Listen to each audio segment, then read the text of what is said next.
जय श्री कृष्ण सा। आप सभी का आपके अपने चैनल आरजे भक्ति जोन पर स्वागत है।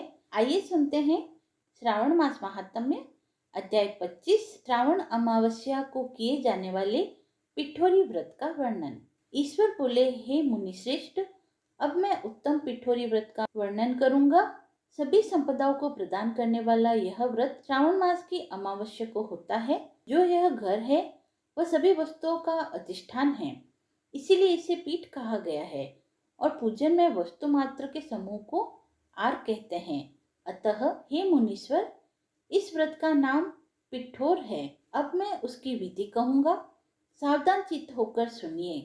दीवार को ताम्रवर्ण, कृष्णवर्ण अथवा श्वेतवर्ण धातु से पोत करके बुद्धिमान को चाहिए कि यदि ताम्रवर्ण से पोता गया हो तो पीले रंग से, कृष्णवर्ण पर श्वेत रंग से तथा श्वेतवर्ण पर कृष्ण वर्ण से चित्र बनाएं, अथवा श्वेत पीच से, लाल से, काले तथा हरे वर्ण से चित्र बनाएं।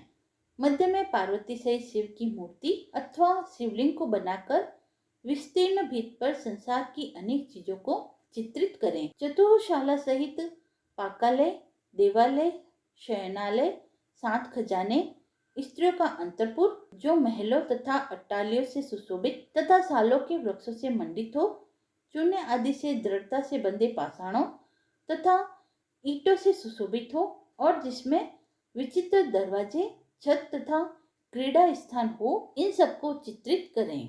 बकरियां, गाय, भैंस, घोड़े, ऊंट, हाथी, चलने वाला रथ, अनेक प्रकार की सवारी गाड़ियां, स्त्रियां, बच्चे, वृद्ध, जवान, पुरुष, पालकी, झूला और अनेक प्रकार के मंच, इन सब का अंकन करें। स्वर्ण, चांदी, ताम्र, सीसा, लोहा, मिट्टी तथा पीतल के और अन्य प्रकार के विभिन्न रंगों वाले पात्रों को लिखें। शयन संबंधी जितने भी साधन हैं, चारपाई, पलंग, बिस्तर, तकिया आदि, बिल्ली, मैना, अन्य और भी शुभ पक्षी, पशुओं तथा स्त्रियों के अनेक प्रकार के आभूषण, बिछोने तथा ओढ़ने के जो वस्त्र है, यज्ञ के जितने भी पात्र होते हैं, मंथन के लिए 2 स्तंभ एवं 3 रस्सियां, दूध, मक्खन, दही, तर्क, छाछ, घी, तेल, तिल, इन सभी को पीठ पर अंकित करें। गेहूं, चावल, अरहर, जौ, मक्का, चना, मसूर,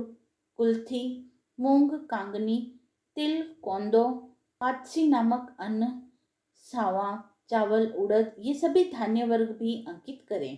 पुरुषों तथा स्त्रियों के सभी वस्त्र, बांस तथा तृण के बने हुए सूप, गेहूं आदि पीसने के लिए तथा अरहर आदि दलने के लिए यंत्र, चाकी तथा दरेता, पंखा, चवर, छत्र, जूता, 2 खड़ेऊ, दासी, दास, नौकर, तृण आदि पशुओं का आहार, धनुष, बाण, खड़ग, भाला, शक्ति, ढाल, पास, अंकुश, गदा, त्रिशूल, भिंदीपाल, तोमर, मुदगर, फरसा, जल यंत्र, दावात, लेखनी, पुस्तक, सभी प्रकार के फल, छुरी, कैंची, अनेक प्रकार के पुष्प, बिल्वपत्र, तुलसी दल, मलाश, दीपक तथा दिवट आदि उनके साधन, अनेकविध खाने योग्य साग तथा पकवानों के जितने भी प्रकार हैं, उन सबको भी चित्रित करें। साथ ही जो वस्तुएं यहाँ नहीं कही गई है, उन सबको भी दीवार पर अंकित करें।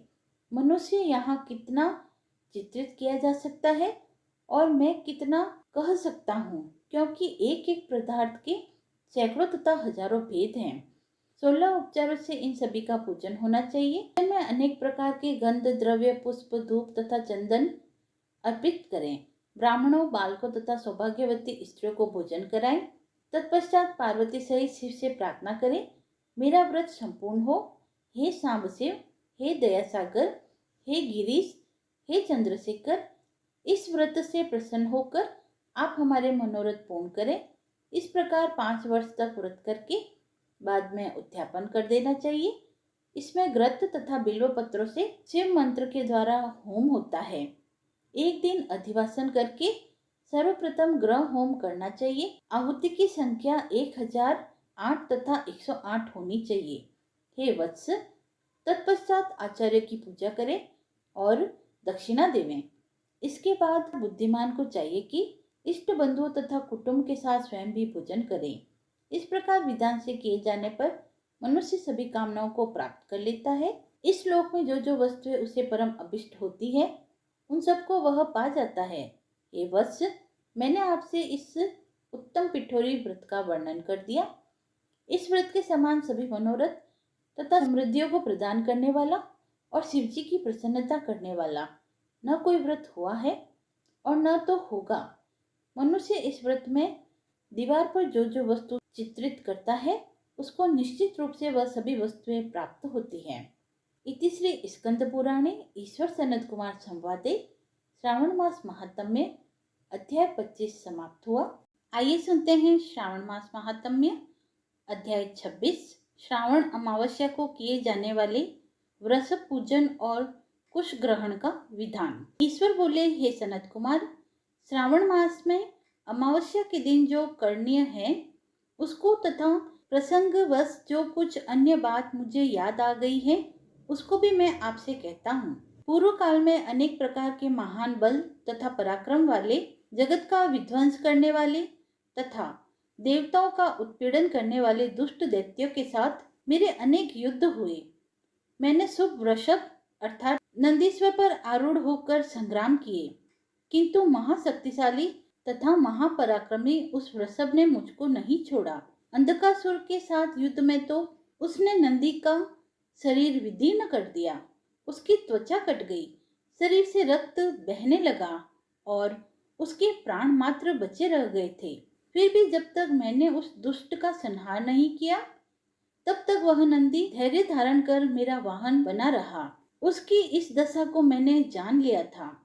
तत्पश्चात उस अंधक का वध करके मैंने प्रसन्न होकर नंदी से कहा, हे सुव्रत, मैं तुम्हारे इस कृत्य से प्रसन्न हूँ। वर मांगो, तुम्हारे गांव ठीक हो जाए, तुम बलवान हो जाओ और तुम्हारा पराक्रम तथा रूप पहले से भी बढ़ जाए। इसके अतिरिक्त तुम जो जो वर मांगोगे उसे मैं अवश्य दूंगा। नंदिकेश्वर बोले, हे देव, हे महेश्वर, मेरी कोई याचना नहीं है। आप मुझ पर प्रसन्न हैं तो फिर इससे बढ़कर क्या वैभव हो सकता है। तथापि हे भगवान, लोकोपकार के लिए मैं मांग रहा हूँ। हे शिव, आज श्रावण मास की अमावस्या है जिसमें आप मुझ पर प्रसन्न हुए हैं। इस तिथि में गायों सहित उत्तम मिट्टी से निर्मित वृषभों की पूजा करनी चाहिए। आज अमावस्या के दिन जन्म लेना कामधेनु तुल्य होता है। अतः आप इस तिथि में वर प्रदान करें कि यह अमावस्या वांछित फल देने वाली हो। आज के दिन भक्ति पूर्वक प्रत्यक्ष वृषभों तथा गायों की पूजा करनी चाहिए। गेरू आदि धातु से प्रयत्न पूर्वक उन्हें भूषित करना चाहिए। उनके सींगों पर सोना, चांदी आदि के पत्थर चढ़ाए और रेशम के बड़े बड़े गुच्छों को भी सींगों पर बांधें। अनेक प्रकार के वर्णों से चित्रित सुंदर वस्त्र से उनकी पीठ को ढकें और गले में मनोहर शब्द करने वाला घंटा बांध दें। सूर्योदय से लगभग 4 घड़ी बीतने पर गायों को ग्राम से बाहर ले जाकर पुनः साय वेला में ग्राम में प्रवेश कराएं। आहार के रूप में सरसों, तिल की खली आदि तथा अनेक प्रकार का अन्न इस दिन अर्पित करें। जो इस दिन ऐसा करता है उसका गोधन सदा बढ़ता रहता है। जिस घर में गाय न हो वह शमशान के समान होता है।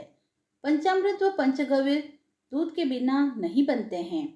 गोबर से लेपन किए बिना घर अति पवित्र नहीं होता।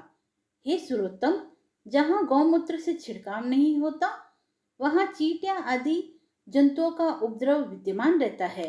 हे महादेव, दूध के बिना भोजन का रस ही क्या। हे प्रभु, यदि आप मेरे ऊपर प्रसन्न हैं तो इन वरों को तथा अन्य भी वरों को मुझे प्रदान कीजिए। हे सनत कुमार, तब नंदी का यह वचन सुनकर मैं बहुत प्रसन्न हुआ और मैंने कहा, हे वृषश्रेष्ठ, जो तुमने मांगा है वह सब हो। हे नंदिन, इस दिन का जो अन्य नाम है उसे भी सुनो। जो वृक्ष किसी के द्वारा कहीं भी किसी कार्य में प्रयुक्त नहीं किया जाता और तृण खाता हुआ तथा जल पीता हुआ जो वृषभ शांति पूर्वक विचरण करता है और महान वीर तथा बलवान होता है उसे पोल कहा जाता है। अतः हे नंदिन, इसी के नाम से यह दिन पोला इस नाम वाला होगा। उस दिन अपने इष्ट बंधुजनों के साथ महान उत्सव करना चाहिए। हे वत्स, मैंने उस दिन ये श्रेष्ठ वर प्रदान किए थे। अतः लोगों के द्वारा इस श्रेष्ठ दिन को पोला नाम वाला कहा गया है। इस दिन सभी कामनाओं को पूर्ण करने वाला वृषभों का महान उत्सव करना चाहिए। के अनंतर अब मैं इसी तिथि में किए जाने वाले कुश ग्रहण का वर्णन करूंगा। श्रावण मास की अमावस्या के दिन पवित्र होकर कुशों को उखाड़ लाएं। वे कुश सदा ताजे होते हैं, उन्हें बार बार प्रयोग में लाना चाहिए। कुश, काश, यव, दुर्वा, उशी, शकुदक, गेहूं, व्रीहि, मूंज तथा बलवज, ये 10 दर्भ होते हैं। ब्रह्मा जी के साथ उत्पन्न होने वाले तथा ब्रह्मा जी की इच्छा से प्रकट होने वाले हे दर्भ, मेरे सभी पापों का नाश कीजिए और कल्याणकारक होइए। इस उत्तम मंत्र का उच्चारण करने के अनंतर ईशान दिशा में मुख करके हुम फट मंत्र के द्वारा एक ही बार में कुशा को उखाड़ लें। जिसके अग्रभाग टूटे हुए न हो तथा शुष्क न हो, वे हरित वर्ण के कुश श्राद्ध कर्म के योग्य कहे गए हैं और जड़ रहित कुश देव कार्यों तथा जप आदि में प्रयोग किए जाते हैं। 7 पत्तों वाले कुश देव कार्य तथा पितृ कार्य के लिए श्रेष्ठ होते हैं। मूल रहित तथा गर्भयुक्त अग्रभाग वाले तथा 10 अंगुल प्रमाण वाले 2 दर्भ पवित्र के लिए उपयुक्त होते हैं। ब्राह्मण के लिए 4 कुश पात्रों का पवित्रक बताया गया है और अन्य वर्णों के लिए क्रमशः 3, 2 और 1 दर्भ का पवित्रक कहा गया है, अथवा सभी वर्णों के लिए 2 दर्भों का ग्रंथि युक्त पवित्रक होता है। यह पवित्र धारण करने के लिए होता है, इसे मैंने आपको बता दिया है। उत्पवन हेतु सभी के लिए 2 दर्भ उपयुक्त होते हैं। 5 दर्भों से ब्रह्मा और 25 दर्भों से विष्टर बनाना चाहिए। आचमन के समय हाथ से पवित्रक को नहीं निकालना चाहिए। विकिरके के लिए पिंड देने तथा अग्नोकरण करने के अनंतर और पाद्य देने के पश्चात पवित्रक का त्याग कर देना चाहिए। दर्भ के समान पुण्यप्रद, पवित्र और पापनाशक कुछ भी नहीं है। देवकर्म तथा पितृकर्म ये सब दर्भ के अधीन हैं। उस प्रकार के दर्भों को श्रावण की अमावस्या के दिन उखाड़ना चाहिए, इससे इनकी पवित्रता बनी रहती है। श्रावण मास की अमावस्या का वर्णन क्या किया जाए? हे सनत कुमार, श्रावण मास की अमावस्या के दिन जो कृत्य होता है उसे मैंने कह दिया। श्रावण मास में और भी जो करणीय है उसे भी मैं आपसे कहता हूँ। इति श्री स्कंद पुराणे ईश्वर सनत कुमार संवादे श्रावण मास महात्म्य अध्याय 26 समाप्त हुआ।